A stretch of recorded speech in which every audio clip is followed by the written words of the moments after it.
Welcome to easy learning. আশা করি তোমরা সবাই ভালো আছো। আমরা নিয়ে চলে এসেছি সপ্তম শ্রেণীর গণিতের নিজে করি 1.2 অধ্যায় 7 দাগের অঙ্কটি এই ভিডিওতে আমরা করে নেব। এখানে রয়েছে একটি শিবিরে 48 জন সৈন্যের 7 সপ্তাহের খাবার মজুদ আছে। যদি ওই দলে আরও 8 জন সৈন্য যোগ দেয় তবে ওই পরিমাণ খাবারে তাদের কত সপ্তাহ চলবে। তো আমরা এখানে লিখব, দেখো 48 জন সৈন্যের 7 সপ্তাহের খাবার মজুদ আছে, তার মানে 48 জন সৈন্যের কিন্তু 7 সপ্তাহ ওই খাবারে চলবে। তো লিখব ওই খাবারে 48 জন সৈন্যের চলে 7 সপ্তাহ। তাহলে একজন সৈন্যের ওই খাবারে কদিন চলবে? আরও অনেক বেশি দিন চলবে, অর্থাৎ গুণ হবে।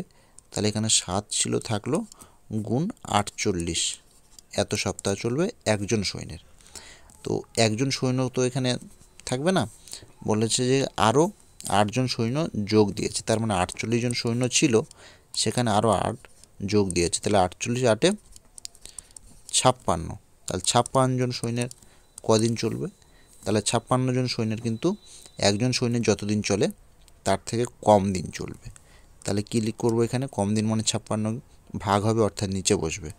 তো 7 গুণ 48 ওপরে থাকলো আর 56 নিচে বসলো, তার মানে এত সপ্তাহে চলবে।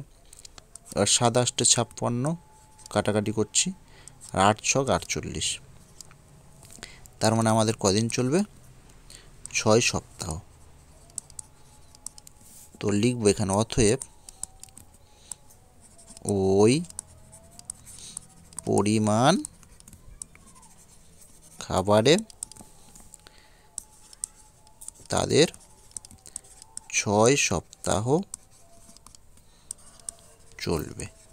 এটাই হয়ে গেল আমাদের অ্যান্সার।